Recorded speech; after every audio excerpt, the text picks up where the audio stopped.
एक प्यार का नगमा है, मौजों की रवानी है।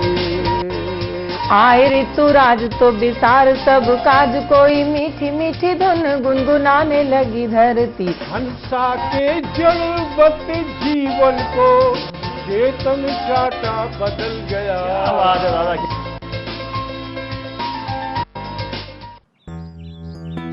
सर, बिटिया रानी ड्राइवर के साथ भाग गई। भाग गई? जी, भाग गई।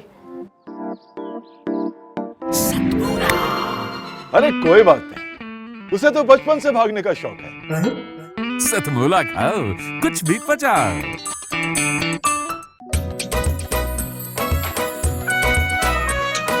हर पल मस्ती और रंगीन विद सतमोला नमकीन, इससे बेटर है नथिंग। सतमोला नमकीन डिफरेंट टेस्ट है बेमिसाल, पनीर भुजिया भी कमाल, इसके टेस्ट के सब शौकीन। हाँ सतमोला नमकीन, सतमोला स्वीट्स एंड नमकीन, इससे बेटर है नथिंग। हाँ सतमोला नमकीन। सीएम साहब, हमारे 30 विधायक अपोजिशन पार्टी में चले गए। अब आप सीएम नहीं रहे।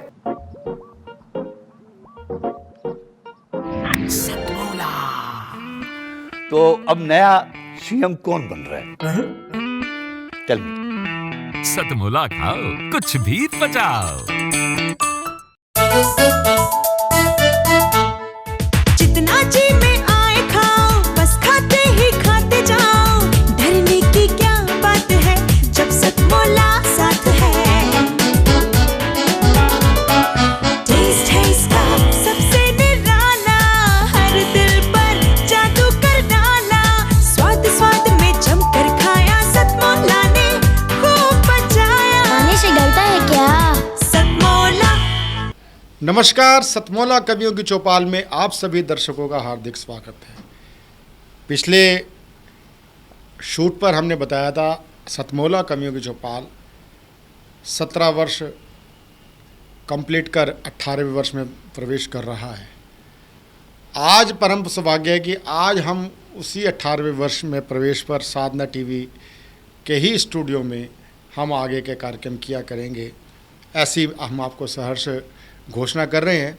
साधना टीवी देश का ही नहीं बल्कि एशियाई आध्यात्मिक चैनल जो शुरू में प्रारंभ हुए थे, संस्कार,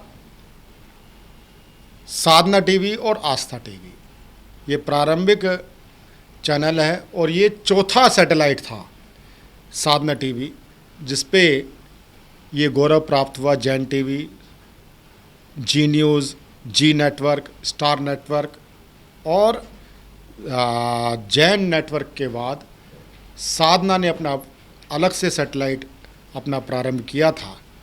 और आज साधना आध्यात्मिक चैनल के साथ साथ न्यूज़ चैनल्स का भी एक बहुत बड़ा समूह है। ईश्वर टीवी है, साधना गोल्ड है, साधना टीवी है और बहुत ही इसी के साथ साधना टीवी के साथ ही हमारी साधना टीवी की यात्रा 19 साल का हो चुका है।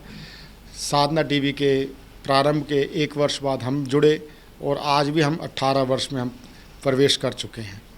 साधना टीवी के साथ ये अनवरत ये यात्रा तीसरा हमारा जो सहभागी है वो सतमोला है। सतमोला कवियों की चौपाल। सतमोला कवियों की चौपाल में एक बार पुनः आप सभी दर्शकों का हार्दिक स्वागत है। आज सतमोला कवियों की चौपाल में परम सौभाग्य है कि आज हमारे बीच में उपस्थित हैं देश ही नहीं विश्व में जिनकी आवाज़ गूंजती है, सौगंध राम की खाते हैं मंदिर वहीं बनाएंगे, इस नारे को जन्म देने वाले ऐसे महान कवि आज हमारे बीच में उपस्थित हैं। पूर्व सांसद प्रोफेसर ओमपाल सिंह निडर। जोरदार तालियों के साथ सौगंध राम की खाते हैं मंदिर वहीं बनाएंगे, इन पंक्तियों के साथ मैं उनको सादर आमंत्रित करता हूं, श्री ओमपाल सिंह निडर। पिछली बार मैंने जो कविता पढ़ी थी सौगंध राम की खाते हैं वो मंदिर वहीं बनाएंगे, उसमें पूरी नहीं हुई थी उसके कुछ बंद शेष रह गए थे और एक बंद 8 अगस्त 2020 को लिखा गया। 2020 में 5 अगस्त को राम जन्मभूमि का मंदिर का शिलान्यास हुआ। उसके 3-4 दिन बाद माँ भवानी की कृपा से 4 पंक्ति लिख गई। लेकिन जो शेष कविता रह गई थी मैं उसे उसमें आपके एपिसोड में पूरा करना चाहता हूँ। और मुखड़ा तो मैं दोबारा पढ़ देता हूँ कि सौगंध राम की खाते हैं हम मंदिर वहीं बनाएंगे, सदियों से जो हुआ नहीं है वह करके दिखलाएंगे। और जब हमारा शिलान्यास शुरू हो गया तो मैंने 4 पंक्तियाँ माँ भवानी कृपा से उस समय लिखी थी कि राम शिलाओं का पूजन तो जन जागृति अभियान है। राम शिलाओं का पूजन तो जन जागृति अभियान है। राम शिला कोई ईंट नहीं, हर हिंदू का मन प्राण है। और हिंदू शब्द का प्रयोग बहुत मुश्किल था उस समय, लेकिन आपका निडर तो मानता नहीं कि राम शिलाओं का पूजन तो जन जागृति अभियान है। राम शिला कोई ईंट नहीं, हर हिंदू का मन प्राण है। 1.25 रुपया सुन मेरे भैया हमें कराता भान है। 1.25 रुपया सुन मेरे भैया हमें कराता भान है। राम सिर्फ अवतार नहीं इस भारत की पहचान है। राम सिर्फ अवतार नहीं इस भारत की पहचान है। हिंदू हिंदू एक रहें सब यह आवाज़ उठाएंगे। हिंदू हिंदू एक रहें सब यह आवाज़ उठाएंगे। सौगंध राम की खाते हैं हम मंदिर वहीं बनाएंगे। जब ज़्यादा गालियाँ मिलने लगी तो 4 पंक्तियाँ और लिख गई कि कहो गर्व से हम हिंदू हैं अपना ही हर पंथ है। कहो गर्व से हम हिंदू हैं अपना ही हर पंथ है भगवान बुद्ध अपने ही अपना ही गुरु ग्रंथ है भगवान बुद्ध अपने ही अपना ही गुरु ग्रंथ है। महावीर स्वामी अपने हैं अपना दादू संत है। कबीरा रविदास मीरा की माला का नहीं अंत है। कबीरा रविदास मीरा की माला का नहीं अंत है। हिंदू हिंदू एक रहें सब यह आवाज़ उठाएंगे। सौगंध राम की खाते हैं हम मंदिर वहीं बनाएंगे। और दोस्तों एक ऐसी 4 पंक्तियाँ लिख गई जो पहले भी सही थी, आज भी सही हैं और जब तक हिंदुत्व रहेगा तब तक सही रहेंगी कि अब भी जगे न हिंदू। मैं आज की बात कर रहा हूँ, पढ़ता था आप सोचिए 85-86 में कि अब भी जगे न हिंदू तो निश्चित पछताना ही होगा। अब भी जगे न हिंदू तो निश्चित पछताना ही होगा। अपनी इज्जत असमत के संग निज धर्म गंवाना ही होगा। अपनी इज्जत असमत के संग निज धर्म गंवाना ही होगा। पुरखों का स्वाभिमान खुद का अस्तित्व मिटाना ही होगा। संग्रहालयों इतिहासों की घटना बन जाना ही होगा। संग्रहालयों इतिहासों की घटना बन जाना ही होगा। इसलिए उठाओ शपथ पुरानी भूलें नहीं दोहराएंगे। इसलिए उठाओ शपथ पुरानी भूलें नहीं दोहराएंगे। सौगंध राम की खाते हैं हम मंदिर वहीं बनाएंगे। सौगंध राम की खाते हैं हम मंदिर वहीं बनाएंगे। लोगों ने पूछा कैसे जीना चाहिए हिंदुओं को। मैंने कहा यहूदियों की तरह जीना चाहिए जैसे इजराइल के यहूदी जीते हैं। बाकी व्याख्या कभी फिर करेंगे। जो 8 अगस्त 2020 में 4 पंक्तियाँ भगवान की कृपा से लिखी गई वो पंक्ति सुनना, आनंद लेना कि खाई थी सौगंध राम की। हमने तो 1980 में खाई थी महावीर जयंती के दिन। उससे 450 साल पहले और लोगों ने खाई थी। खाई थी सौगंध राम की पूर्ण कर रहे राम सुनो। खाई थी सौगंध राम की पूर्ण कर रहे राम सुनो। अपनी क्या औकात स्वयं का राम कर रहे काम सुनो। अपनी क्या औकात स्वयं का राम कर रहे काम सुनो। होगा भव्य राम जैसा ही श्री राम का धाम सुनो। होगा भव्य राम जैसा ही श्री राम का धाम सुनो। प्राण प्रतिष्ठा होने तक अब होगा नहीं विराम सुनो। प्राण प्रतिष्ठा होने तक अब होगा नहीं विराम सुनो। और ये खास पंक्ति सुनना, कर सपना साकार अवध का, अयोध्या का, कर सपना साकार अवध का, मथुरा काशी जाएंगे। दोनों उंगली का इशारा समझना। कर सपना साकार अवध का, मथुरा काशी जाएंगे। सौगंध राम की खाते हैं हम मंदिर वहीं बनाएंगे। सदियों से जो हुआ नहीं है वह करके दिखलाएंगे। कोई कुछ भी कहे किंतु नहीं, बहकावे में आएंगे। जो बाधा बनकर आएगा उसको मार भगाएंगे। सौगंध राम की खाते हैं हम मंदिर वहीं बनाएंगे। जय जय सिया राम, जय जय सिया राम, जय जय भारत, जय जय भारत।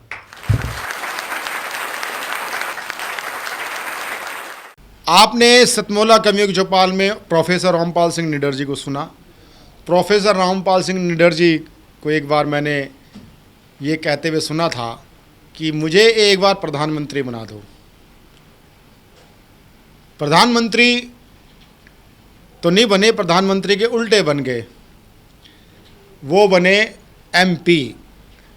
पीएम की जगह वो एमपी बने और फिरोजाबाद से वो सांसद रहे और उसके साथ साथ उनकी काव्य यात्रा चलती रही। अब मैं जिनको प्रस्तुत करने जा रहा हूँ वह हैं देश के वरिष्ठ ओजस्वी गीतकार कवि जिनका नाम होता है श्री गिरीश विद्रोही जी। गिरीश विद्रोही जी नाथ द्वारा से हमारे बीच में पधारे हैं और देश के बहुत ही शीर्षस्थ कवि हैं। ये हमारा परम सौभाग्य है कि आज हमारे बीच में उपस्थित हैं। मैं दो पंक्तियों के साथ मैं उनका आमंत्रित करना चाहूँगा कि खेल रहे हैं फाग जो ना होली के लायक थे।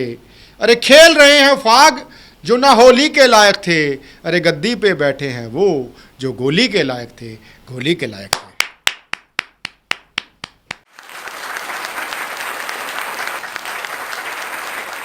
बीज बो दिए नफरत के और फिर त्योहार किया है। बीज बो दिए नफरत के और फिर त्योहार किया है। यह फूलों सा देश की जिस पर सबने वार किया है, सबने वार किया है। हम भूल गए, हम भूल गए हम पर मुगलों ने अत्याचार किया। अंग्रेजों ने भारत आकर कितने कितने संहार किए। मीना बाजार सजा करके कितनी बेटियों के श्रृंगार लिए। घूंघट वाली लुट गई मगर बुरके वाली लौट आई थी। यह फूलों का देश की जिस पर, यह फूलों का देश किस पर सबने वार किया है। अरे आज़ादी मायूस हुई और चौराहे पर पड़ी हुई है। उसके बेटों की नजरें बस कुर्सी पर गड़ी हुई है। कैसी सत्ता, कैसे नेता, इतने ज्यादा ये सदाचारी हैं। जिस धरती माँ ने जन्म दिया ये उसके ही व्यापारी हैं, ये उसके ही व्यापारी हैं, ये उसके ही व्यापारी हैं। हमने अपनी आज़ादी को, हमने अपनी आज़ादी को एक नया मोड़ दे डाला है। चिड़िया के पंख कतर डाले हैं और कौवों को पाला है, और कौवों को पाला है, और कौवों को पाला है। सत्ता के लिए बनाई है, सत्ता के लिए बनाई है। ऐयाशी और भोगी नीति सत्ता के लिए बनाई है। ऐयाशी और भोगी नीति भारत के लिए चाहिए सबको। अब तो ये योगी नीति, वरना तो सारी देख रहे रोगी नीति, वरना तो देख रहे सारे रोगी नीति। जनता की सेवा के बदले, जनता की सेवा के बदले कुर्सी से आंख लड़ी है। इसलिए हमारी आज़ादी खतरे में आज पड़ी है, खतरे में आज पड़ी है। फिल्म, खेल और राजनीति में प्रदूषण फैल गया इतना। पद पैसे और ऐयाशी में भारतीय संस्कृति को मार दिया है। यह फूलों का देश की जिस पर सबने वार किया है। यह फूलों सा बीज बो दिए नफरत के, बीज बो दिए नफरत के और फिर त्योहार किया है। यह फूलों का देश के जिस पर सबने वार किया है। अंतिम चार पंक्तियां सारे देश के नौजवानों से कहता हूं कि तुम उठो वतन के राही, तुम उठो वतन के राही, तुम बड़ो वतन के राही, इतिहासों के पृष्ठों की अब सूख रही है स्याही, सूख रही है स्याही, सूख रही है स्याही। और जो कार सेवक मरे, जो इन विभीषिका में, महामारी में जितने मरे, उनके नाम एक सहज गीत की छंद की 4 पंक्तियां और देता हूं कि एक सूरज उगा है जमी के लिए, एक सूरज उगा है जमी के लिए, जिंदगी पा गए हैं गमी के लिए, दर्द अपना मिले या पराया मिले, आंख सबको मिली है नमी के लिए, आंख सबको मिली नमी के लिए। अब मैं आमंत्रित करना चाहूँगा देश के लाडले कवि, जिनको आपने अनेक अलग अलग चैनलों से आपने उनको सुना है, पिछले कार्यक्रम में भी हमारे बीच में पधारे थे, मेरे अनुज डॉक्टर भुवनेश सिंघल। डॉक्टर भुवनेश सिंघल बहुआयामी प्रतिभा के धनी हैं। जहाँ वो एक समाज सेवक हैं, जहाँ वह एक अपनी साहित्यिक संस्था इंद्र साहित्य भारती के आप महामंत्री हैं, साथ ही साथ आप काव्य जगत में एक ओजस्वी कवि के रूप में आप ख्यातिमान हैं। आपने उनको पहले कवि युद्ध में भी सुना होगा, अनेक चैनलों में सुना होगा, भैया जी कहीं में सुना होगा। आज मैं उनको बड़े ही आग्रह पूर्वक मैंने उनको आमंत्रित किया राम मंदिर के लिए। आज राजीव दीक्षित जी एक पंक्ति कहा करते थे, उनका अगर आप व्याख्यान सुने, जो हम संघ के गोपनीयता की शपथ लेते हैं, जो केंद्र सरकार में मंत्री बनता है, संवैधानिक पद पे आता है, चाहे वो प्रधानमंत्री हो, चाहे वो मंत्री हो, केंद्रीय मंत्री हो, चाहे वो सुप्रीम कोर्ट के जज हों, चाहे वो राज्यपाल हो, चाहे कोई भी हो, जो भी संविधान के संघ की गोपनीयता की वो शपथ लेता है, उस शपथ में ही जो छुपा हुआ है वो सिद्ध करता है। अगर आपको उसको दस्तावेज अगर देखना हो तो आप राजीव जी के वीडियो में देख सकते हैं कि हम एक डोमिनेट कंट्री हैं, और अगर उस डोमिनेट कंट्री का एक ठप्पा अगर ख़त्म किया है, वो ख़त्म किया राम मंदिर के माध्यम से, राम मंदिर के माध्यम से। आज हमारे प्रभु श्री राम स्वतंत्र में हैं।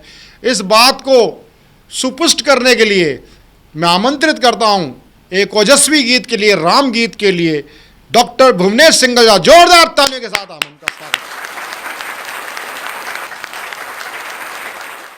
नमस्कार, मैं भुवनेश सिंघल दिल्ली से ही। राष्ट्र की स्वतंत्रता सन 47 में मिली, उसके बावजूद राम का ये राष्ट्र, मगर राम को स्वतंत्रता नहीं मिली, राम के मंदिर को स्वतंत्रता नहीं मिली। राम के राष्ट्र को स्वतंत्रता मिली उसके 7 दशकों के पश्चात, जब सत्ताओं के परिवर्तन हुए, तो 2020 में भगवान श्री राम के मंदिर को भी स्वतंत्रता मिली। उस हर्ष में 4 पंक्तियां मन से निकली, वो आपके बीच रखता हूँ। आह्वान की पंक्तियां आप सब लोगों को जोड़ते हुए कि राम का राष्ट्र भी उन्नति करे, निरंतर उन्नति करे, हम राम राज्य की ओर जाएं, इस कल्पना के साथ 4 पंक्तियां के राम के दीवाने बनो। आह्वान की 4 पंक्तियां के राम के दीवाने बनो, प्रेम के खजाने बनो, राम राम राम राम राम गुण गाइए।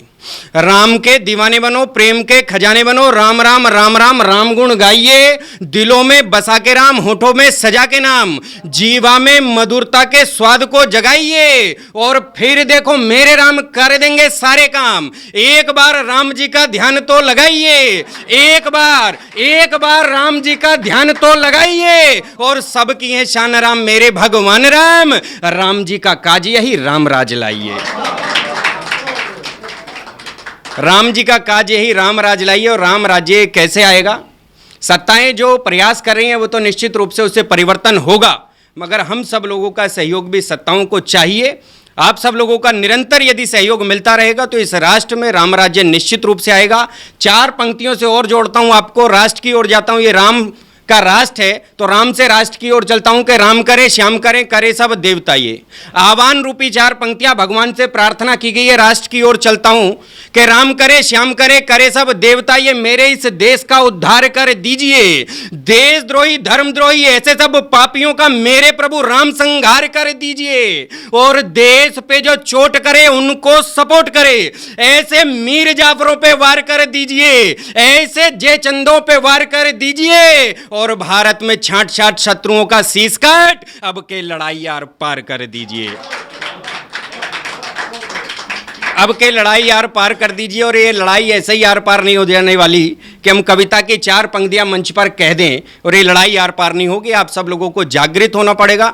4 पंक्तियां कहता हूं कि किसी की आंख में बनके चमक तुम बंद हो जाओ। आह्वान की पंक्तियां कहता हूं कि किसी की आंख में बनके चमक तुम बंद हो जाओ, प्रभु की वंदना में तुम गीत के बंद हो जाओ, और युवाओं थाम कर झंडा विश्व में फिर से फहरा दो, विवेकी बन के जागो तुम विवेकानंद हो जाओ।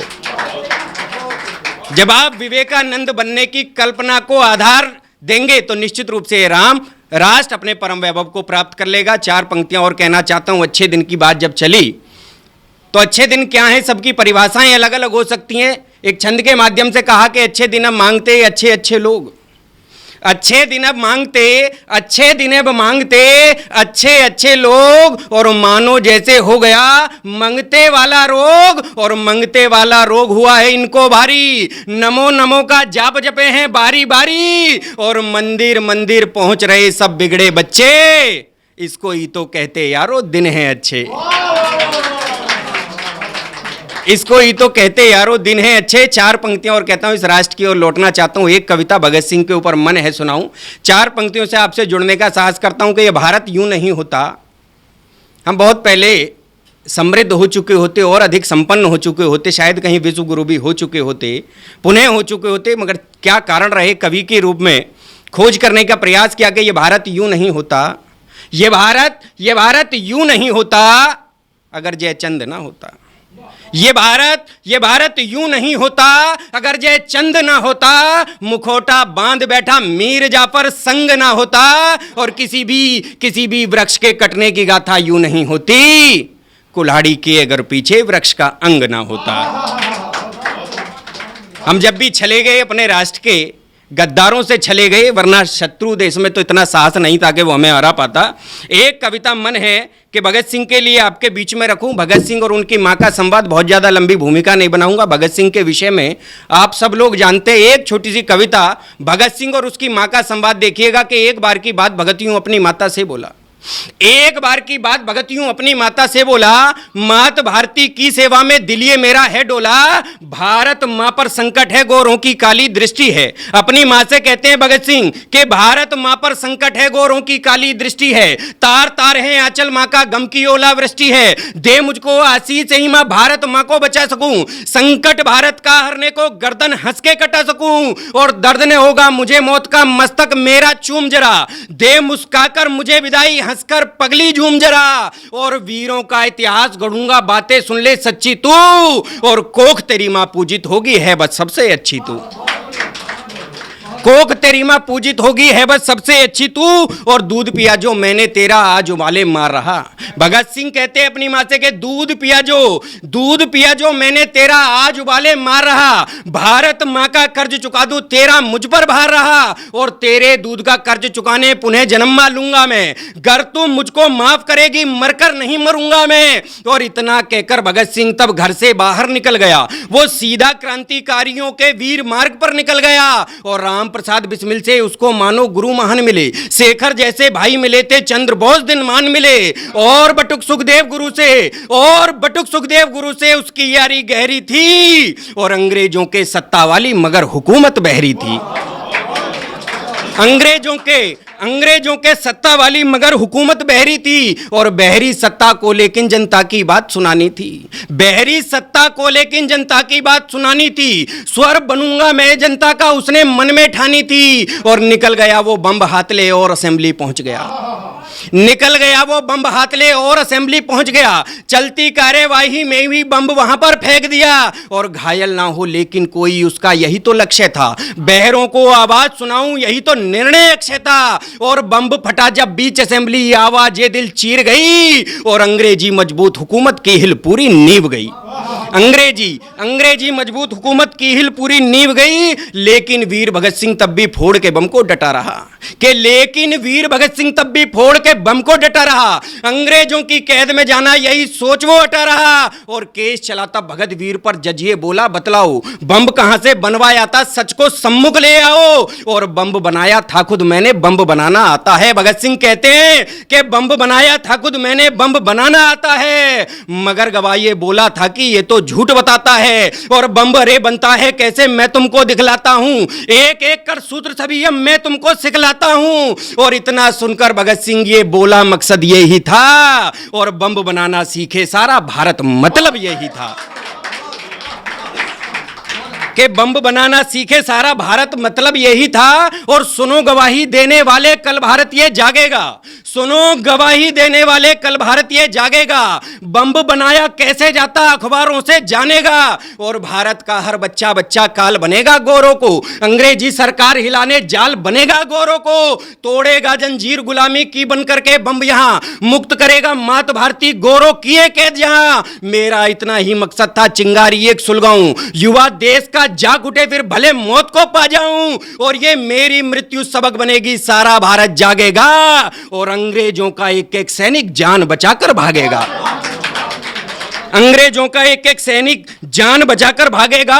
और शीघ्र यहां पर मात भारती मुक्त होंगी, लिख लो तुम। भगत सिंह कहते हैं कि शीघ्र यहां पर मात भारती मुक्त होंगी, लिख लो तुम। ये शीघ्र यहां पर मात भारती मुक्त होंगी, लिख लो तुम। यह मृत्यु मेरी सीख बनेगी, बातें मेरी लिख लो तुम। और एक क्रांति भड़क उठेगी, नौजवान सब जागेंगे, एक क्रांति भड़क उठेगी, नौजवान सब जागेंगे। दंश गुलामी का धोने को रक्त तुम्हारा मांगेंगे। और अरे फिरंगी जस्तू सुन ले माफी ना मैं मांगूंगा, अरे फिरंगी जस्तू सुन ले माफी ना मैं मांगूंगा।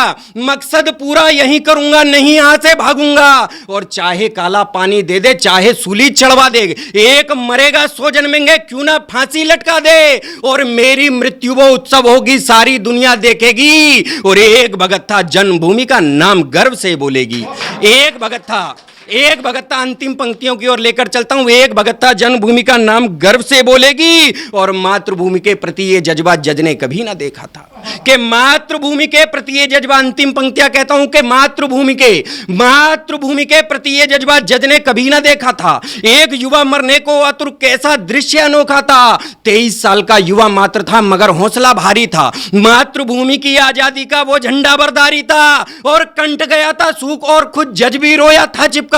मुंह नीचे कर गोरे जज ने कलम तोड़ दी चुप रहकर। फिर संयत होकर जज अंग्रेजी खामोशी को तोड़ गया और भगत सिंह को फांसी दे दो चिल्ला करके बोल गया, भगत सिंह को फांसी दे दो चिल्ला करके बोल गया।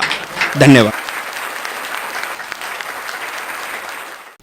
अभी कुछ ही समय पूर्व कोरोना काल में हमारे अनेक साहित्यकार, गीतकार दिवंगत हुए। इस कोरोना काल के महामारी में देहावसान हुआ। एक ऐसे इस गीतकार का देहावसान हुआ जो मेरे पिता के साथ कई मंच उन्होंने साझा किए। स्वर्गीय पवन शर्मा परमार्थी जी। पवन शर्मा परमार्थी जी बहुत लंबे समय तक आपने जीवन मृत्यु के बीच संघर्ष किया। अभी परसों ही आपका देहावसान हुआ। मैं प्रभु की इस विधान रचना से हम कोई असहमति नहीं कर सकते। प्रभु की जो इच्छा है, प्रभु उनकी दिवंगत आत्मा को शांति प्रदान करे, परिवार को सबल प्रदान करे। इसी प्रकार कुछ माह पूर्व कोरोना काल में ही डॉक्टर कुंवर बेचैन जी, जो हमारे कार्यक्रम के संरक्षक मार्गदर्शक रहे हैं, कोरोना के क्रूर हाथों से हम उनको सुरक्षित नहीं रख पाए। उनकी स्मृति को बनाए रखने के लिए मैं अपनी धर्म बहन और डॉक्टर कुंवर बेचैन जी की सुपुत्री वंदना राय जादा जी को आमंत्रित करता हूँ, डॉक्टर साहब का एक अमर गीत आप प्रस्तुत करें। ये हमारे सतमोला कवियों की चौपाल की ओर से डॉक्टर कुंवर बेचैन जी, जो गीतों के ही नहीं पूरे काव्य जगत के हमारे काव्य गुरु भी थे, उनके प्रति श्रद्धा सुमन प्रकट करने के लिए मैं वंदना राय जादा जी को आमंत्रित करता हूं कि वे आएँ और सतमोला कवियों की चौपाल की ओर से आप उनकी स्मृति में उन्हीं का एक प्रतिनिधि गीत हमारे सामने प्रस्तुत करें।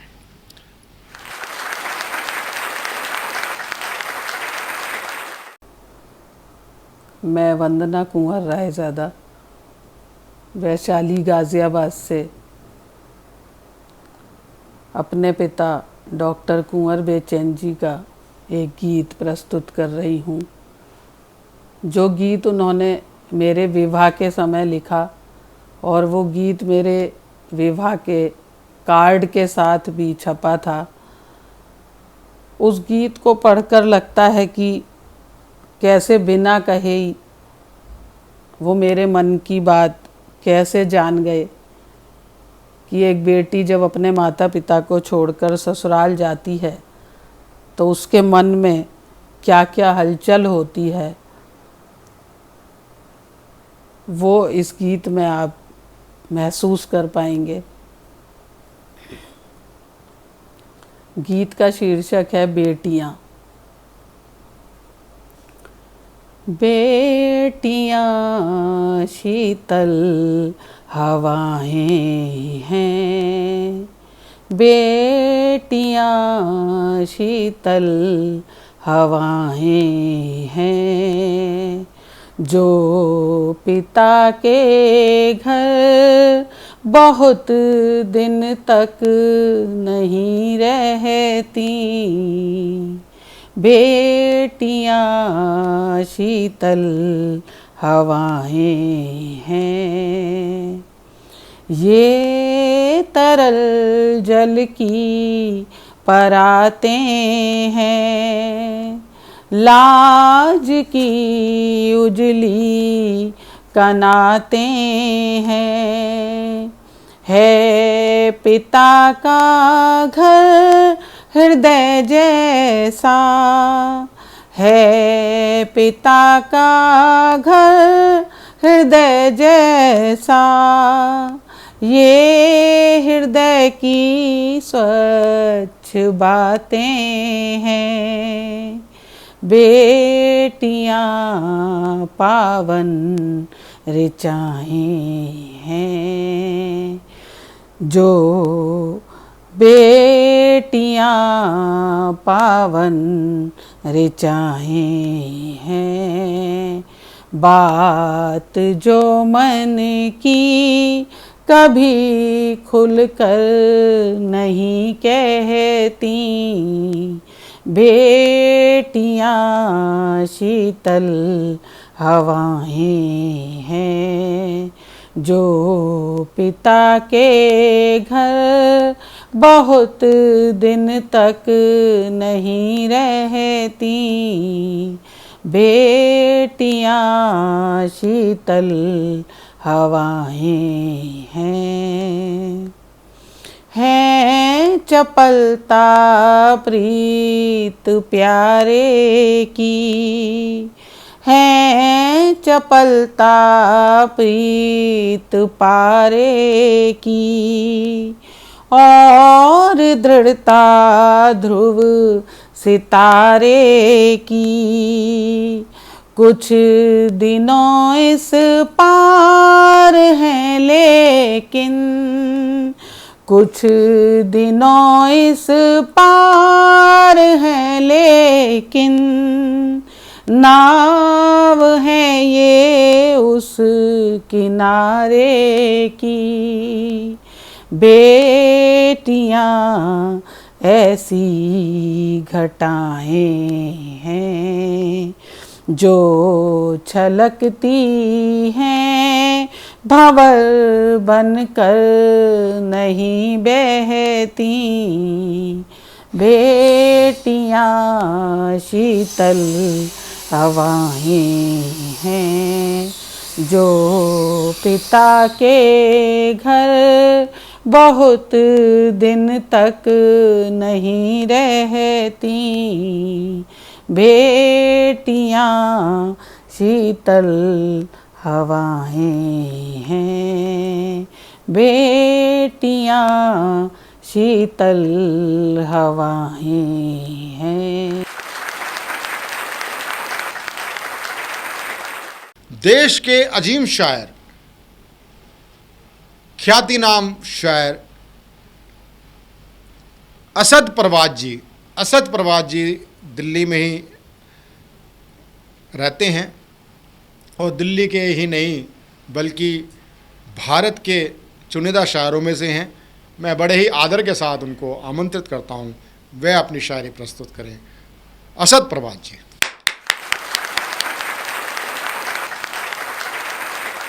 आदाब, नमस्कार। मैं मोहम्मद असद परवेज़ परवाज़, मैं उर्दू शायर का ज़बान हूँ, नई दिल्ली से हूँ। अपनी 2 मिसरे, पहले तो मुल्क को सभी को कल गोल्ड मेडल हमें जो मिला है उसकी बधाई, तो उसी के उपलक्ष्य में मैं 2 मिसरे अर्ज़ कर रहा हूँ। मुल्क की शान को ऊंचा कर दूं, मुल्क की शान को ऊंचा कर दूं, भाला जो फेंकूं तो इतिहास रच दूं। बहुत शुक्रिया, बहुत शुक्रिया। और जैसे ये अगस्त का महीना है, आज़ादी का हमें पता है 15 अगस्त आ रहा है, आज़ादी पूरे मुल्क को इसमें मिली थी, हम उसकी वर्षगांठ मनाएंगे। तो अपने सैनिकों को और जो शहीद हुए हैं उनके लिए मैं 4 मिसरे आपके पेश नज़र करना चाहता हूँ। अर्ज़ है कि मुल्क की मिट्टी को चूमूं तो ज़र निकले, ज़र मतलब सोना, मुल्क की मिट्टी को चूमूं तो ज़र निकले, खून की खुशबू में शहीदों की ये तर निकले, और सरहद पे वतन की खुशबू से लिपट जाऊं। अब ये सैनिक के विचार देखिए। और सरहद पे वतन की खुशबू से लिपट जाऊं, शहीदों की फहरिस्त में मुझ पे फ़क्र निकले। बहुत शुक्रिया। हम जानते हैं, हम दिल्ली शहर में रहते हैं। अभी रिसेंटली हमने देखा वहाँ पे एक दंगा भी हुआ।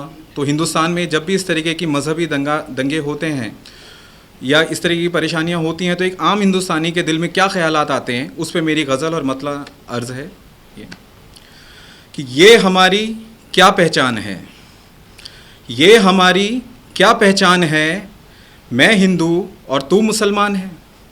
ये हमारी क्या पहचान है, मैं हिंदू और तू मुसलमान है। कौम के नाम ये क्यों कत्लेआम है, कौम के नाम ये क्यों कत्लेआम है, और क्यों लहू में बहता मेरा हिंदुस्तान है, और क्यों लहू में बहता मेरा हिंदुस्तान है। अब तो सियासत पे ही ये सारा इल्ज़ाम है, अब तो सियासत पे ही ये सारा इल्ज़ाम है, कुर्सी के पीछे सब हैवान हैं। अब तो सियासत पे ही ये सारा इल्ज़ाम है, कुर्सी के पीछे सब हैवान हैं, और दंगों में तो मरता सिर्फ इंसान है, और दंगों में तो मरता सिर्फ इंसान है, और उजालों में जलता ये मेरा हिंदुस्तान है, और उजालों में जलता ये मेरा हिंदुस्तान है। बहुत शुक्रिया। अब आगे देखिए नफ़रत किस तरीके से बढ़ती है लोगों के बीच में जब ये माहौल बनता है। अब तो रंग भी यहाँ बदनाम हैं, अब तो रंग भी यहाँ बदनाम हैं, और कपड़ों से इनकी पहचान है। अब तो रंग भी यहाँ बदनाम हैं, और कपड़ों से इनकी पहचान है, और ये मकानों पे कैसे निशान हैं, और ये मकानों पे कैसे निशान है, और क्यों नफ़रत में बटा मेरा हिंदुस्तान है, और क्यों नफ़रत में बटा मेरा हिंदुस्तान है। बहुत शुक्रिया। अब मज़हब में तो सभी के प्यार मोहब्बत इंसानियत सिखाई जाती है। अब पता नहीं ये चीज़ें कहाँ से डेवलप होती हैं, उसी के पेश नज़र आपके जब राम रहीम सबका यही पैगाम है, जब राम रहीम सबका यही पैगाम है, भाईचारा ही इंसान की पहचान है। जब राम रहीम सबका यही पैगाम है कि भाईचारा ही इंसान की पहचान है, तो फिर कब्रों में लाशें और शमशानों में अर्थियां क्यों, फिर कब्रों में लाशें और शमशानों में अर्थियां क्यों, और क्यों बार बार उजड़ता मेरा हिंदुस्तान है, क्यों बार बार उजड़ता मेरा हिंदुस्तान है। अब मैं गज़ल का मतला अर्ज़ करने जा रहा हूँ कि परवाज़। अब ये लोग आपस में बात करते हैं, सोचते हैं जब ये सारी चीज़ें देखते हैं कि भाई क्यों हो रहा है, हम तो गली में सब मिलजुल के रहते हैं, फिर भी शहर में मुल्क में क्यों ऐसा होता है। वो अपने आप से क्वेश्चन करते हैं, शायर अपने आप से क्वेश्चन कर रहा है। इस मक्ते का शेर है कि परवाज़ थमता क्यों नहीं ये तूफ़ान है, कि परवाज़ थमता क्यों नहीं ये तूफ़ान है, और ये कैसा मेरा ख्वाबों का हिंदुस्तान है। परवाज़ थमता क्यों नहीं ये तूफ़ान है, और ये कैसा मेरा ख्वाबों का हिंदुस्तान है, और ये हमारी क्या पहचान है, और ये हमारी क्या पहचान है, और क्यों नफ़रत में बटा हिंदुस्तान है। तो अब ये जो लोग ये चीज़ें करवाते हैं उनके लिए कुछ ख़यालात आते हैं लोगों के मन में, तो देखिए वो किस तरीके से चलते हैं। गज़ल का मतलब और शेर अर्ज़ है कि पहलुए वक्त में जब आओगे तुम, मतलब जब वक्त बदलेगा, पहलुए वक्त में जब आओगे तुम, तो फिर फैसलों की कीमत क्या चुकाओगे तुम। ऊपर वाला सब देख रहा है। जब पहलुए वक्त में जब आओगे तुम, तो फैसलों की कीमत क्या चुकाओगे तुम, और जब ज़िबा होंगी खुद रिवायतें तुम्हारी, और जब ज़िबा होंगी खुद रिवायतें तुम्हारी, तो तालों की चाबी ना ढूंढ पाओगे तुम, और तालों की चाबी ना ढूंढ पाओगे तुम। अब आगे अर्ज़ कर रहे हैं, जो कुछ लोग बहुत बढ़ चढ़ के बहुत सारी बातें बोल देते हैं कि जब ज़बां से तुम्हारी बहेगा समंदर, जब ज़बां से तुम्हारी बहेगा समंदर, फिर खाली बोतल से क्या भर पाओगे तुम। जब ज़बां से तुम्हारी बहेगा समंदर, तो खाली बोतल से क्या भर पाओगे तुम। और ये शेर अर्ज़ें तरह देखें, और निगाहों में सबकी सब कुछ बसा है, और निगाहों में सबकी सब कुछ बसा है, इन निगाहों से कैसे बच पाओगे तुम, इन निगाहों से कैसे बच पाओगे तुम। और क्या आसमां की ऊंचाई नापोगे, और क्या आसमां की ऊंचाई नापोगे, इस ज़मीं के नीचे ही तो जाओगे तुम। क्या आसमां की ऊंचाई नापोगे, इस ज़मीं के नीचे ही तो जाओगे तुम। और दियों के बुझने से पहले जगो, और दियों के बुझने से पहले जगो, वरना कब्र को अंधेरे में पाओगे तुम, वरना कब्र को अंधेरे में पाओगे तुम। बहुत शुक्रिया। मैं आज प्रवीण जी का बहुत शुक्रिया अदा करना चाहता हूँ जो मुझे इस मौजूद महफ़िल में उन्होंने आमंत्रित किया। जगदीश जी मित्तल जी का, निडर साहब का, कि उनके समक्ष उनके बीच में खड़ा होकर मैं अपना कुछ काव्य पाठ कर सका, अपनी जो भी शायरी कर सकी। मैं बहुत शुक्रिया अदा करना चाहता हूँ सतमौला का भी, परवीन आर्य जी का भी बहुत बहुत शुक्रिया। मिलते हैं छोटे से एक अल्प विराम के बाद। जितना जी में आए खाओ, बस खाते ही खाते जाओ, डरने की क्या बात है जब सतमौला साथ है। टेस्ट है इसका सबसे निराला, हर दिल पर जादू कर डाला, स्वाद स्वाद में जमकर खाया, सतमौला ने खूब बचाया। खाने से डलता है क्या? सतमौला। सर, बिटिया रानी ड्राइवर के साथ भाग गई। भाग गई? जी भाग गई। अरे कोई बात नहीं, उसे तो बचपन से भागने का शौक है। सतमोला खाओ, कुछ भी पचाओ।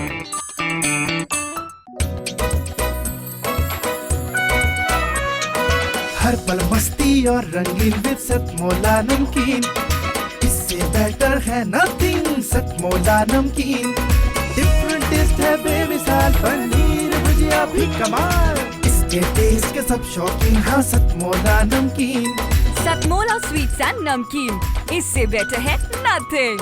हाँ सतमौला नमकीन। सीएम साहब, हमारे 30 विधायक अपोजिशन पार्टी में चले गए। अब आप सीएम नहीं रहे।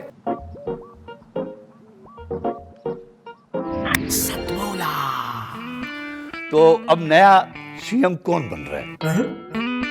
Tell me. सतमोला खाओ, कुछ भी पचाओ। अभी तक आप ले रहे थे खट्टी मीठी गोलियों का चटखारा, आइए जुड़ते हैं कवियों की चौपाल में दोबारा। अब मैं आमंत्रित करना चाहता हूं देश की वरिष्ठ कवियत्री, गीत गजलकार, जो नोएडा से ही हमारे बीच में है। उनका नाम होता है आभा चौधरी। आभा चौधरी जी को आमंत्रित कर जाऊं, जो जोरदार तालियों के साथ हम उनका स्वागत। नमस्कार, मैं आभा चौधरी आपके सम्मुख आज साधना चैनल के सतमोला कवियों के चौपाल में प्रस्तुत हूँ। और इसके लिए मैं सतमोला कवियों के चौपाल की बहुत बहुत आभारी हूँ। और इस कार्यक्रम के मेरुदंड आदरणीय प्रवीण आर्य जी, उनका तो धन्यवाद दिए बगैर नहीं रह सकती। साथ में मैं अभिनंदन करती हूँ आदरणीय जगदीश मित्तल जी का, जो हमारे बीच उपस्थित हैं और हमारे इस कार्यक्रम की गरिमा को जिन्होंने बहुत बढ़ाया हुआ है। और इसी वातावरण को, इसी माहौल को समर्पित करते हुए एक कविता है जिसमें कि मेरे आसपास घूमते सूरजों ने, मेरे आसपास घूमते सूरजों ने मुझे चांद बना डाला। मेरे आसपास घूमते सूरजों ने मुझे चांद बना डाला। अंधेरे अंतहीन अंतरिक्ष के एक भटकते पत्थर को प्रतिमान बना डाला। अंधेरे अंतहीन अंतरिक्ष के एक पत्थर को प्रतिमान बना डाला कि तुम्हारे ज्ञान दर्शन और दृष्टि ने, तुम्हारे ज्ञान दर्शन और दृष्टि ने इस साधारण को असाधारण बना डाला। जैसे छू लिया हो किसी ने अपने ही वजूद को, जैसे छू लिया हो किसी ने अपने ही वजूद को, खुद को पूरा पाने का अरमान बना डाला, खुद को पूरा पाने का अरमान बना डाला। कितने ही क्षमताएं दबाए बैठी थी ये धरती, कितनी ही क्षमताएं दबाए बैठी थी ये धरती, उसको क्रोध कर तुमने एक जहान बना डाला। कितनी ही क्षमताएं दबाए बैठी थी ये धरती, उसको क्रोध कर तुमने एक जहान बना डाला। मुफलिसी मन पे लादे, मुफलिसी मन पे लादे इस जग जीव में, मुफलिसी मन पे लादे इस जग जंगल के जीव को तुमने इंसान बना डाला। इस जग जंगल के जीव को तुमने इंसान बना डाला। और इसके साथ ही एक रचना, जैसा कि सभी विद्वानों ने कहा है, हम जानते हैं कि स्त्री के बगैर कोई भी युद्ध अधूरा, कोई भी युद्ध पूरा नहीं होता है, कोई भी समाज का निर्माण पूरा नहीं होता है। तो हर चीज़ के पीछे इनका जो महत्व है, जो भूमिका है, उसको हम नकार नहीं सकते हैं। चाहे संघर्ष हो, युद्ध हो, चाहे किसी आपदा का समय हो, तो स्त्रियों का जो भूमिका है वो हमेशा ही बहुत ही मान्य रही है। तो उसी के ऊपर एक कविता है कि धरती की धुरी हूँ, समाज का बीज हूँ। धरती की धुरी हूँ, समाज का बीज हूँ। मैं स्त्री हूँ, मन में बसती हूँ, बाहें बसाती हूँ। मैं मन में बसती हूँ, बाहें बसाती हूँ। मेरी ही मिट्टी से जीवन को गुणधर्म मिला। मैं बीज हूँ, मेरी ही मिट्टी से जीवन को गुणधर्म मिला। मैं बीज हूँ उस पुष्प का जिससे गुलशन महकता रहा। मैं बीज हूँ उस वृक्ष का जिसने अपने से हजारों फलदारों को जन्म दिया। मैं बीज हूँ उस दर्शन का जिसने गिरतों को उठाने का साहस किया। मैं बीज हूँ उस प्रकाश का जिसने गांधी, लोहिया, बुद्ध की मशाल को आधार दिया। मैं बीज हूँ उस पैनी दृष्टि का, मैं बीज हूँ उस करुणामयी पैनी दृष्टि का जिसने कागज लिखी न कह के आंखन देखी को पकड़ा। मैं बीज हूँ उस अंतर्मन का जिसने नदियों के अटखेलियों को सागर का स्वप्न दिया। मैं बीज हूँ उस पर्वत का जिसने सद्भाव और संभाव की धारा को प्रवाह दिया। मैं बीज हूँ उस अलाव का जिसमें किसानों ने सर्दी की रातें काटी। फिर भी मैं एक बीज हूँ, फिर भी मैं एक बीज ही तो हूँ।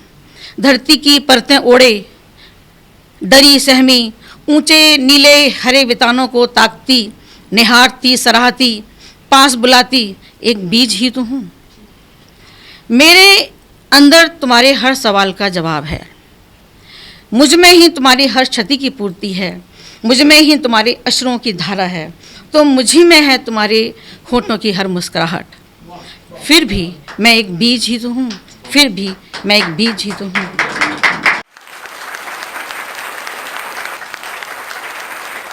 अब मैं जिनको आमंत्रित करने जा रहा हूँ, आध्यात्म, श्रृंगार, छंद, कवित्व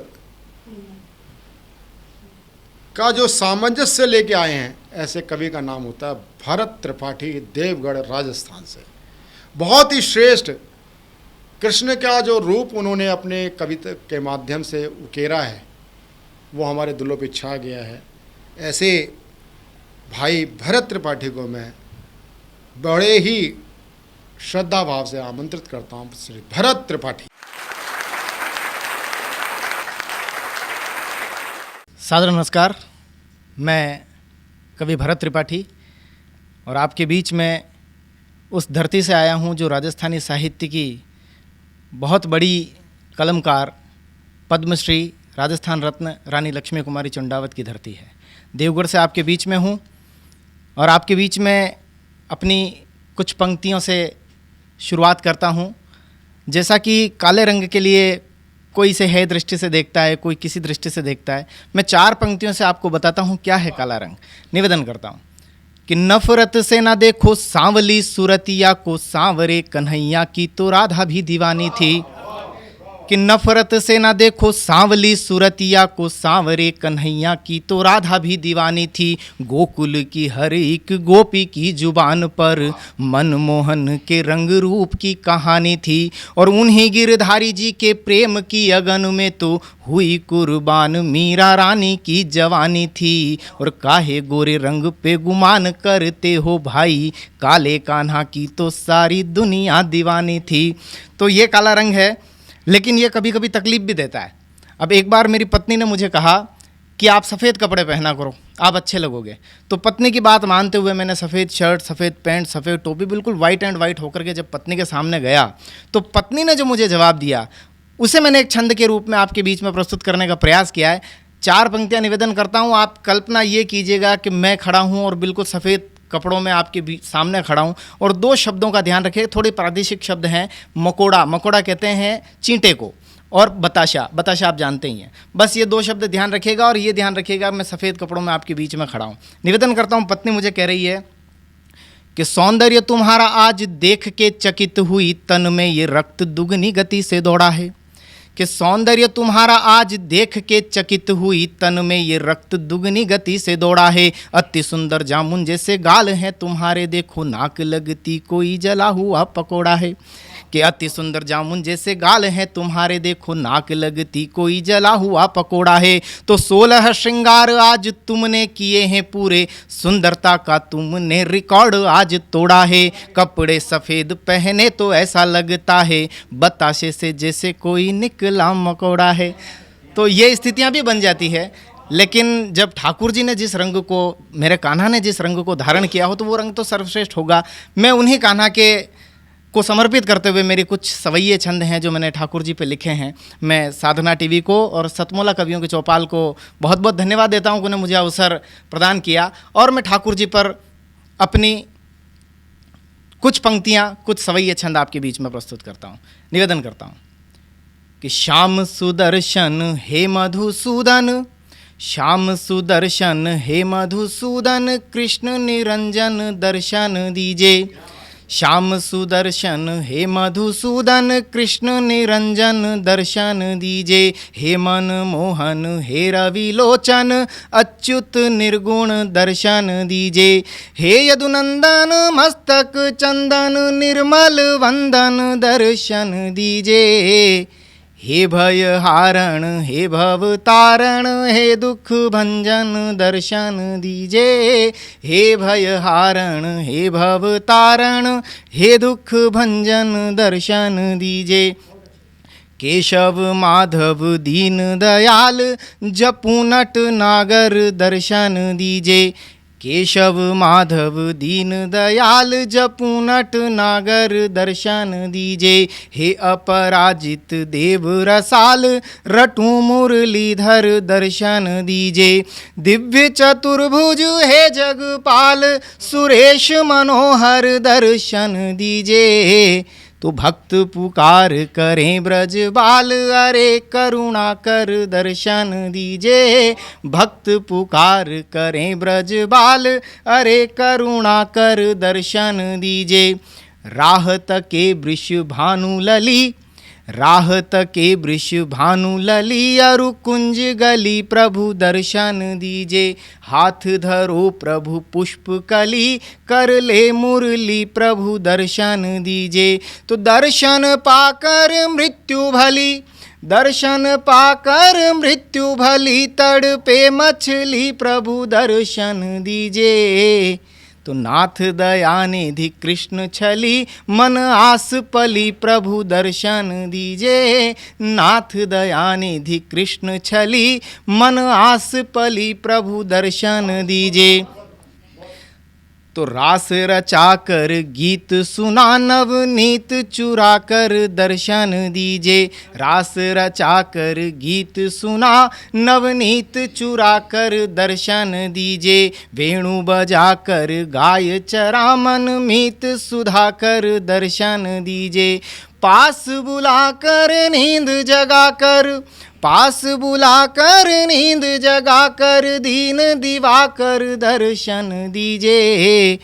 वस्त्र चुरा यमुना तट आकर, नाथ कृपा कर दर्शन दीजे। वस्त्र चुरा यमुना तट आकर, नाथ कृपा कर दर्शन दीजे। बहुत बहुत आभार।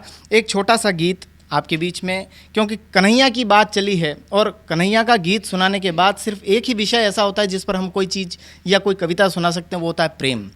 तो मैं प्रेम पर, प्यार पर, मोहब्बत पर एक गीत आपके बीच में रखूं। भूमिका सिर्फ इतनी सी है कि एक व्यक्ति है जो किसी नायिका से प्रेम करता है और वो उसे मिल जाती है। तो पहले क्या परिस्थितियां थी और नायिका के मिलने के बाद क्या परिस्थितियां, इन दोनों परिस्थितियों की तुलना करते हुए कि देखिएगा उसको जब उसकी नायिका मिली क्या हुआ। कि मैं अकेला पथिक, मैं अकेला पथिक, अब तेरा साथ है। मैं अकेला पथिक, अब तेरा साथ है। रिक्तता ना रही, हाथ में हाथ है। मैं अकेला पथिक, जो भी साथी मिले स्वार्थ से थे ग्रसित, जो भी साथी मिले स्वार्थ से थे ग्रसित, प्रेम से मन का चातक हुआ था तृषित।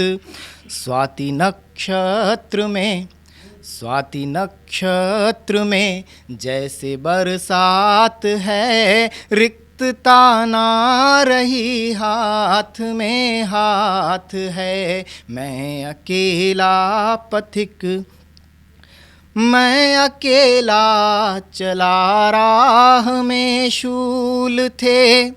मैं अकेला चला राह में शूल थे। प्रेम सरिता के सूखे हुए कूल थे। मैं अकेला चला राह में शूल थे। प्रेम सरिता के सूखे हुए कूल थे। अब तो पतझड़ में भी, अब तो पतझड़ में फूलों की बारात है। रिक्तता ना रही, हाथ में हाथ है। अंतिम बंद निवेदन करता हूँ। ये हृदय भी अकिंचन तरसता रहा, ये हृदय भी अकिंचन तरसता रहा। वेदना जल नयन से बरसता रहा। ये हृदय भी अकिंचन तरसता रहा। वेदना जल नयन से बरसता रहा। तपती धरती को अब, तपती धरती को सावन की सौगात है। रिक्तता ना रही, हाथ में हाथ है। मैं अकेला पथिक, अब तेरा साथ है। रिक्तता ना रही, हाथ में हाथ है। बहुत बहुत धन्यवाद, आभार। सतमौला कवियों की चौपाल में अब हम जिनको बुलाने जा रहे हैं उनका नाम होता है राहुल मिश्रा। राहुल मिश्रा हमारे कार्यक्रम में कोऑर्डिनेट करते हैं, कोऑर्डिनेटर हैं, और राहुल मिश्रा औरैया से हैं, उत्तर प्रदेश से हैं। तो मैं उनका हार्दिक अभिनंदन करता हूं एक सटीक रचना के लिए। राहुल मिश्रा।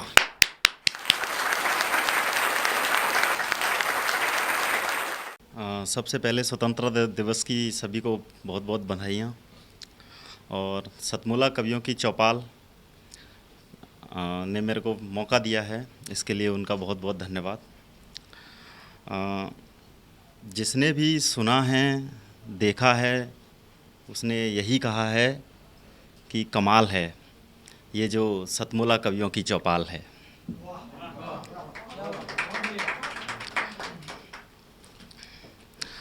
साहित्य से लोगों को जोड़ने की जो पहल है, यही सतमूला कवियों की चौपाल है।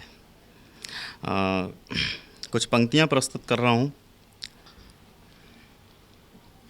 आपकी तालियाँ आशीर्वाद बनकर मुझ तक पहुँचें, उस उम्मीद के साथ आपको समर्पित कर रहा हूँ।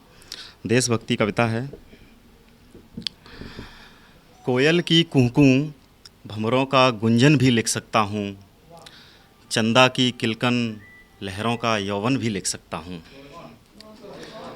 कोयल की कुहकूं भंवरों का गुंजन भी लिख सकता हूँ, चंदा की किलकन लहरों का यौवन भी लिख सकता हूँ। प्रणय प्यास नैनों की मैं उलझन भी लिख सकता हूँ, लेकिन भगत सिंह के सपनों का यह अभिप्राय नहीं हो सकता, भारत माँ की चरण वंदना का यह अध्याय नहीं हो सकता। वैसे लिखने को तो मुझको नौरस का अधिकार मिला है, वैसे लिखने को तो मुझको नौरस का अधिकार मिला है, साहित्य सृजन का अगम अलौकिक संसार मिला है। पर भारत माँ की आँखों से जब शोणित की धार बहे, तब किसी कवि की लोह लेखनी बोलो कैसे सिंगार कहे। तब किसी कवि की लोह लेखनी बोलो कैसे सिंगार कहे। कभी मैंने भी बिंदिया पायल काजल कंगन पर गीत लिखे, यौवन के मध में मधमाते आलिंगन पर गीत लिखे। पर जिस दिन भारत माता का यह छत बिछत यह रूप दिखा, लिखना भूल गया मैं तेज दुधारे लिख बैठा, भूल गया सिंगार की भाषा मैं अंगारे लिख बैठा। भूल गया सिंगार की भाषा मैं अंगारे लिख बैठा। कल एक भयानक सपने ने जब चित्र अनोखा खींच दिया, श्रृंगार सृजन को मेरे करुणा क्रंदन से सींच दिया।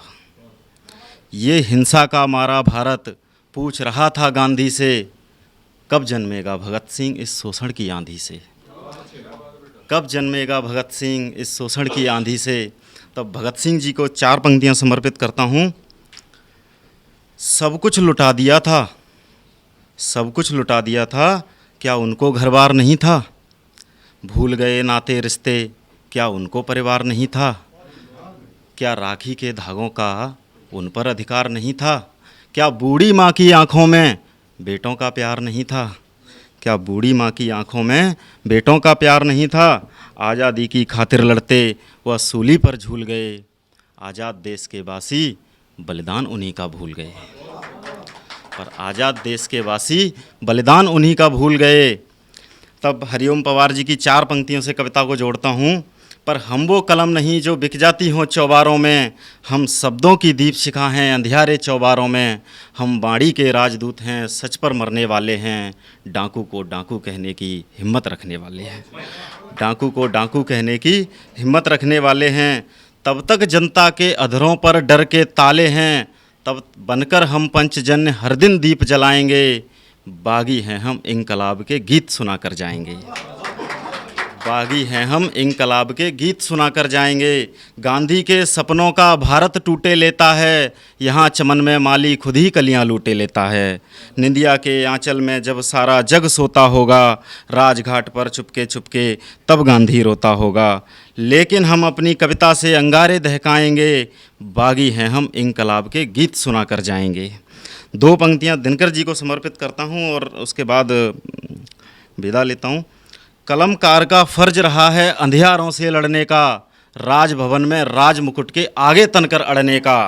राजभवन में राजमुकुट के आगे तनकर अड़ने का, तब मैं देश की पीड़ा को कविता के पट पर लिखता हूँ। भारत माँ के हृदय की हर धड़कन को सुनता हूँ, भारत माँ के हृदय की हर धड़कन को सुनता हूँ। मैं इस कायर राजनीति से बचपन से घबराता हूँ, इसीलिए मैं कविता को हथियार बनाकर गाता हूँ। धन्यवाद।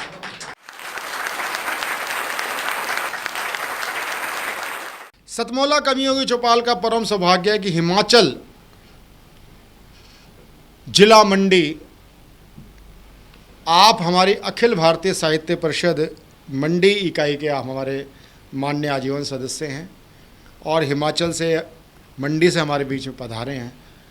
और जब अखिल भारतीय साहित्य परिषद नाम जुड़ा हो तो निश्चित ही आपकी रचनाओं में राष्ट्रवाद का पुट होगा। मैं आपको राष्ट्रवाद की संचेतना को जागृत करने के लिए मैं आमंत्रित करता हूं श्री राकेश कुमार जी को। जहाँ जोरदार तालियों के साथ आप उनका स्वागत करें।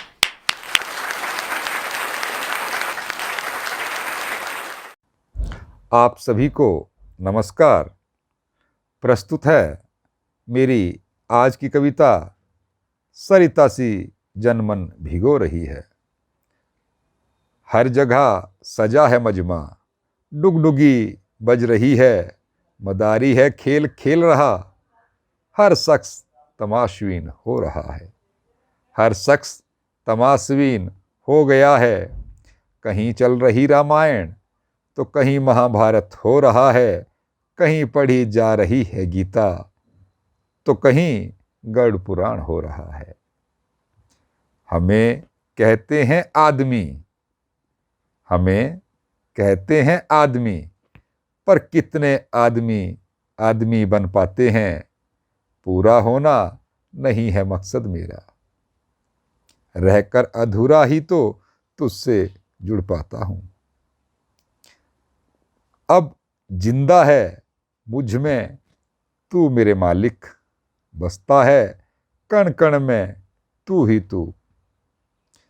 क्यों नहीं जुड़ पाता तुझसे हर कोई, दिखा दे आसान सी राह तू कोई। जो तुझ तक जाती हो कब होगा मिलन, अपना रूह कब से प्यू प्यू पुकार रही है।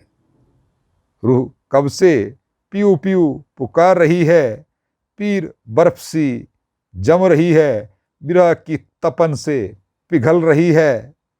प्रार्थना से उपज रही कविता, सरिता सी जनमन भिगो रही है, सरिता सी जनमन भिगो रही है। धन्यवाद। सतमौला कवियों की चौपाल आपको कैसा लगा? सतमौला कवियों की चौपाल एक ऐसा कार्यक्रम है, सतमौला कवियों की चौपाल। चौपाल एक ग्रामीण परिवेश का एक आपको आनंद देता है। चौपाल एक गांव की गुमठी भी होती है, चाहे कि एक छोटी झोपड़ी नुमा चौपाल भी होती है। चौपाल एक ऐसी होती है जहां पंच लोग भी बैठते हैं। चौपाल एक ऐसी होती है, आज के आधुनिक काल में अगर चौपाल कहें तो जिसको बोलते हैं हेयर ड्रेसर की दुकान हो गई, पान बीड़ी की सिगरेट की दुकान हो गई, वो भी चौपाल का एक रूप होती है। और एक आधुनिक चौपाल जो है वो आज जो ऑनलाइन संगोष्ठियाँ होने लगी वो भी चौपाल है। लेकिन इस चौपाल को जो कंसेप्ट दिया वो दिया सतमौला कवियों की चौपाल ने। आज कवियों की चौपाल के नाम से कई कार्यक्रम चल रहे हैं, हमने कभी उसको पेटेंट कराने की आवश्यकता नहीं समझी। अच्छे विचार को कभी भी पेटेंट नहीं करने चाहिए, प्रसारित होना चाहिए। अच्छा विचार प्रसारित होना चाहिए निरंतर। अब जो है कवियों की चौपाल 10 चल रहे होंगे, लेकिन सतमौला कवियों की चौपाल एक ही है। इसलिए जो पहले गीतकार होते थे, शायर होते थे, वो अपना उपनाम कहीं ना कहीं अपनी रचना में डाल देते थे। लेकिन पता नहीं क्या है कि ये नाम ही जब रखते हुए बस सतमौला कवियों की चौपाल आया, तो कवियों की चौपाल 1000 हो सकती हैं, लेकिन सतमौला कवियों की चौपाल एक ही है, वो आपकी अपनी है सतमौला कवियों की चौपाल। ये जो 18 साल का एक तरनाई आई है, ये वयस्क भी होगा, ये 21 साल का भी होगा, 22 साल का भी होगा, 25 का भी होगा। और ये यात्रा काव्य यात्रा जो चलने वाली है अनवरत है, और ये सब प्रभु इच्छा पर है। और सतमोला कवियों की चौपाल में हमारे 3 कंसेप्ट हैं। एक कंसेप्ट है कि चौपाल, एक कंसेप्ट दूसरा है नवांकुर बालक, एक तीसरा कंसेप्ट है कि जिसको अगर कविता के कीड़े ने काट लिया, जीव ने काट लिया, और उसके कविता के प्रति मोह बना और कविता समझता है और अपनी मन की बात कहना चाहता है, हमने उसका सबसे लास्ट में उसका एक कंसेप्ट रखा है, टाइम रखा, स्लॉट रखा है अपनी बात रखने का। तो आप हमसे जुड़ें, सतमोला कवियों की चौपाल से जुड़ें। सतमोला कवियों की चौपाल में जुड़ने के लिए केवल एक ही नंबर है 9711182183। स्क्रॉल पे आप जो नंबर देख रहे हैं, आप हमें व्हाट्सएप से जुड़ सकते हैं, आप हमें सीधी कॉल कर सकते हैं, अपना वीडियो भी भेज सकते हैं। और सतमोला कवियों की चौपाल में अगले रविवार फिर मिलेंगे नए कवियों के साथ सतमोला कवियों की चौपाल में। नमस्कार। सतमोला कवियों की चौपाल, आज यह आयोजन सुनकर और सब कवियों से मिलकर बहुत प्रसन्नता हो रही है। मैं जिन कवियों ने भी आज काव्य पाठ किया, उन सबको राष्ट्रीय कवि संगम की ओर से उज्जवल भविष्य के लिए हार्दिक शुभकामनाएं देता हूँ। मुझे जो अनुभव आया वो पहले ज़रूर कहना चाहूँगा। हो सकता है बाकी लोगों ने वैसा न किया हो, परंतु अपना काव्य पाठ करते समय वो काव्य पाठ करें जो आपको याद है। आपको नीचे कागज़ पर, मोबाइल पर देख करके न सुनाना पड़े, जो याद है वही सुनाइए। देखकर पढ़ने में आपकी अभिव्यक्ति कमज़ोर हो जाती है। ये सीखना हो तो निडर जी से सीखो, विद्रोही जी से सीखो और भुवनेश जी से सीखो। मैं इस बात को अनुभव करता हूँ, जब भी आप कभी मंच पर जाएं, श्रोता से आंख मिला करके यदि आप कविता सुनाएंगे तो आपकी कविता का प्रभाव ज़्यादा होगा। नहीं तो आप कागज़ देखते रह जाओगे, नीचे ऊपर नीचे ऊपर, जनता से जुड़ ही नहीं पाओगे। एक बात तो मुझे ये कहनी इस बारे में।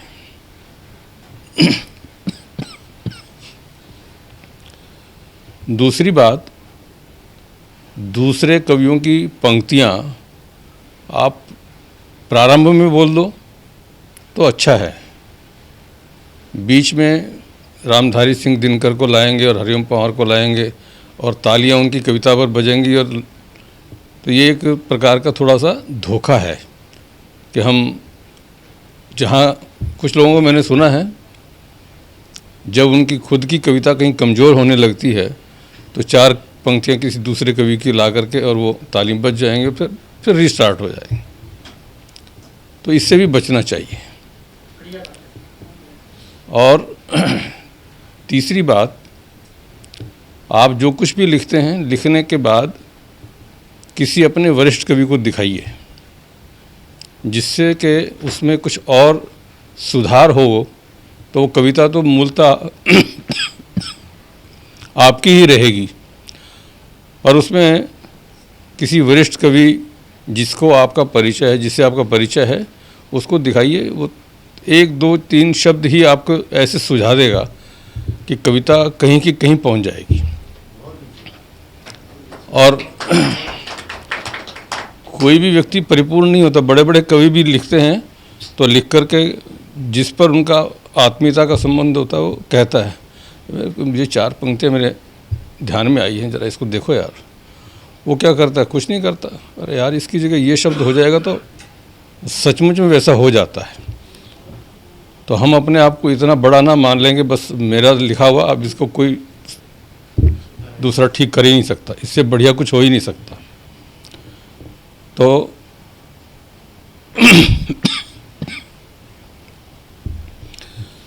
हर बालक कवि का एक पालक कवि होना चाहिए।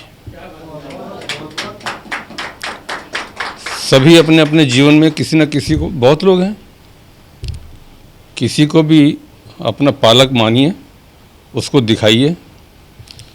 और दूसरी बात,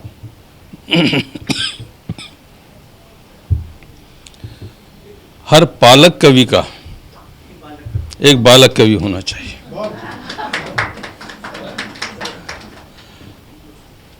वरिष्ठ कवि जीवन में हम इस साहित्य जगत को क्या दे करके जा रहे हैं।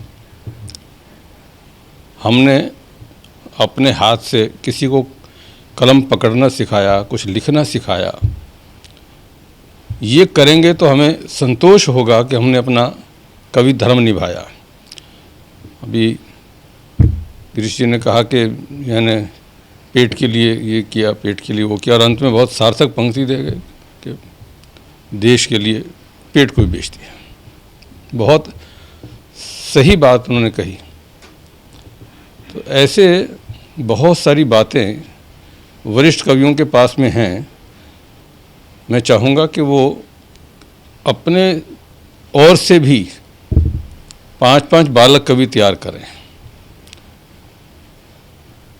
मैं एक बात बड़ी ईमानदारी से जो अनुभव करता हूँ, हम अपनी ज़िंदगी में घर परिवार में वारिस ढूंढते हैं। वो काहे का वारिस होता है? हमारी संपत्ति का वारिस। संपत्ति के अंदर मैं उसको दे करके जाऊंगा। अभी राम की बात हो रही थी, बीच में एक बात याद आ गई। सब जगह पर संपत्ति पर झगड़ा होता है।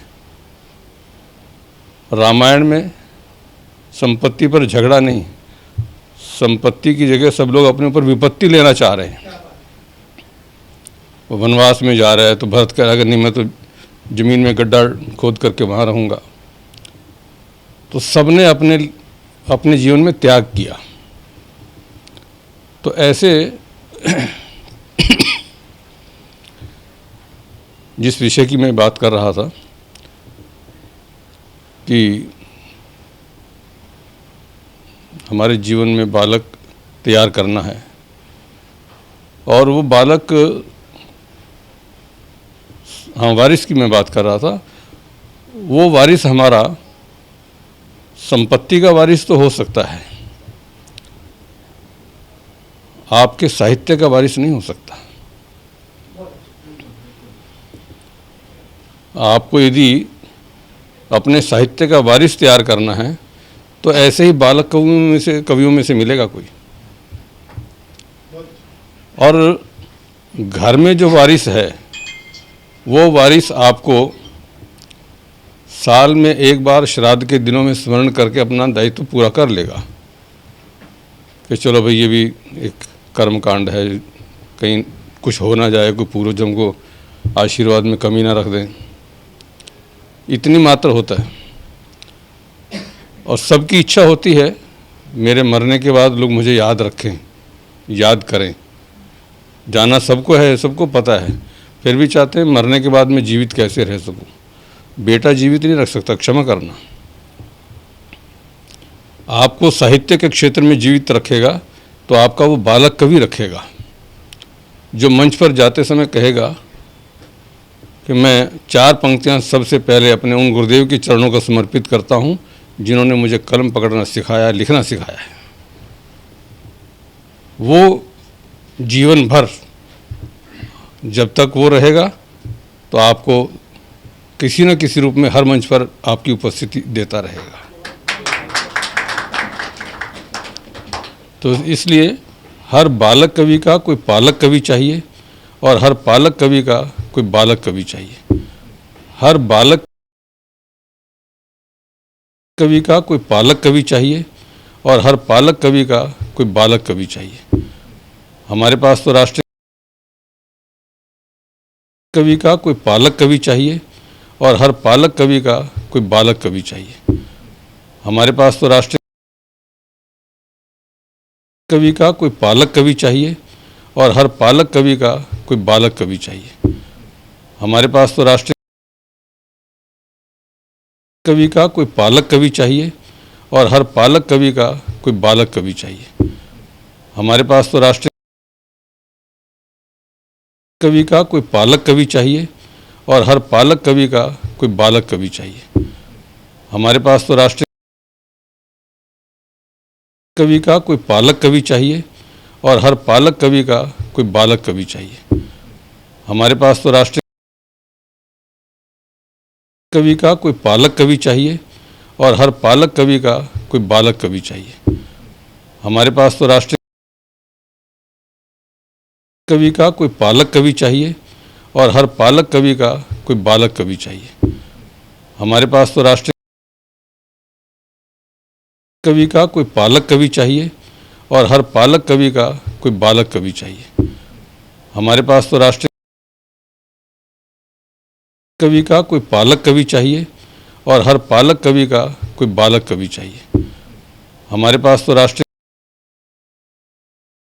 कवि का कोई पालक कवि चाहिए और हर पालक कवि का कोई बालक कवि चाहिए। हमारे पास तो राष्ट्रीय कवि का कोई पालक कवि चाहिए और हर पालक कवि का कोई बालक कवि चाहिए। हमारे पास तो राष्ट्रीय कवि का कोई पालक कवि चाहिए और हर पालक कवि का कोई बालक कवि चाहिए।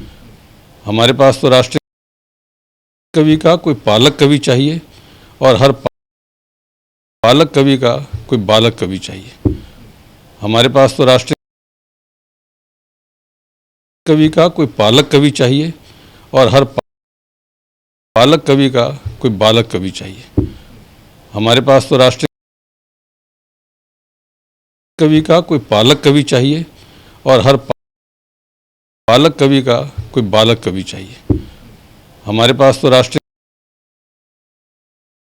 कवि का कोई पालक कवि चाहिए और हर पालक कवि का कोई बालक कवि चाहिए। हमारे पास तो राष्ट्रीय नमस्कार, मैं अनिल मित्तल, चेयरमैन सतमोला ग्रुप, सभी आए हुए आमंत्रित कवियों का और सतमोला कवियों के चौपाल के सभी दर्शकों का बहुत बहुत स्वागत करता हूं। आज बहुत सौभाग्य की बात है कि हमारे बीच में सतमोला कवियों की चौपाल में श्री रामनिवास गोयल जी, दिल्ली विधानसभा के अध्यक्ष, और श्री महेंद्र गोयल जी, विधायक जी, आज हमारे साथ उपस्थित हैं। ये हमारे लिए बहुत ही गर्व का विषय है। दोस्तों, आज मुझे विश्वास नहीं होता कि 18 साल पहले जब परवीन आर्य जी मेरे पास आए कि इस तरह से कोई कवियों का सम्मेलन का प्रोग्राम करना चाहते हैं, तो उस समय मुझे ये विश्वास नहीं था कि ये प्रोग्राम इतना सक्सेस होगा और ये 18 साल पूरे करेगा अपने।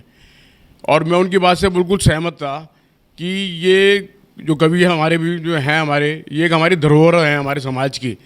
आज जो कल्चर हमारा दिन पे दिन बदलता जा रहा है, अगर हमने कवियों को वो प्रोत्साहन, वो इज्जत नहीं दी, तो धीरे धीरे छवि हमारी, ये सभ्यता हमारी ख़त्म हो जाएगी। लोग जानेंगे भी नहीं कि भाई वो क्या कवि सम्मेलन क्या होता है, कवि क्या होते हैं।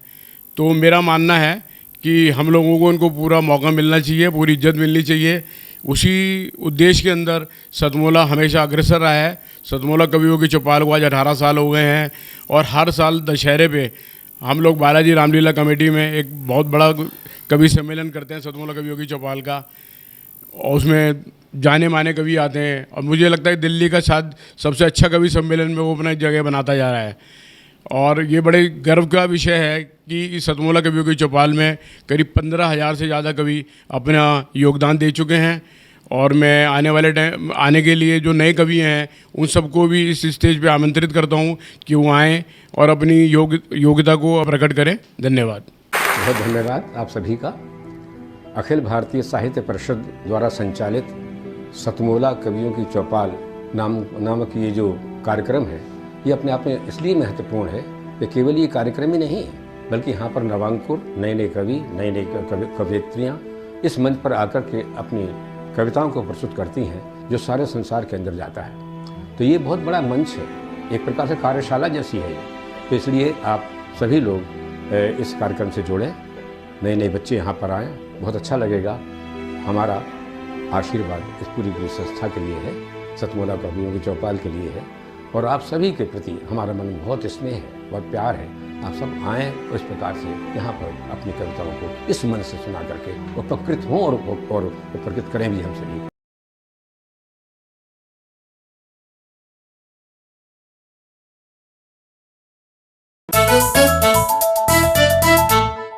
जितना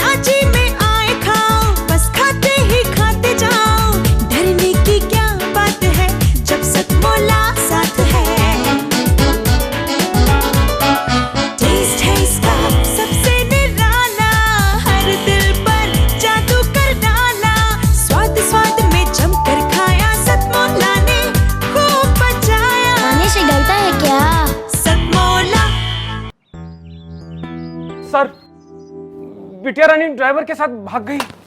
भाग गई? जी भाग गई। अरे कोई बात नहीं, उसे तो बचपन से भागने का शौक है। सतमोला खाओ, कुछ भी पचाओ।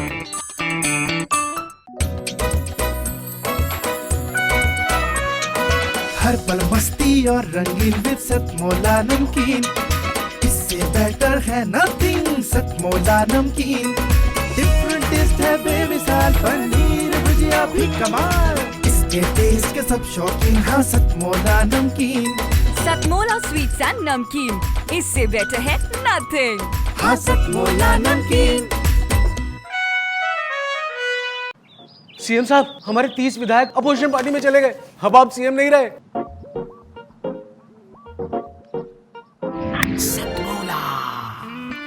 तो अब नया सीएम कौन बन रहा है? Tell me. सतमोला खाओ, कुछ भी पचाओ।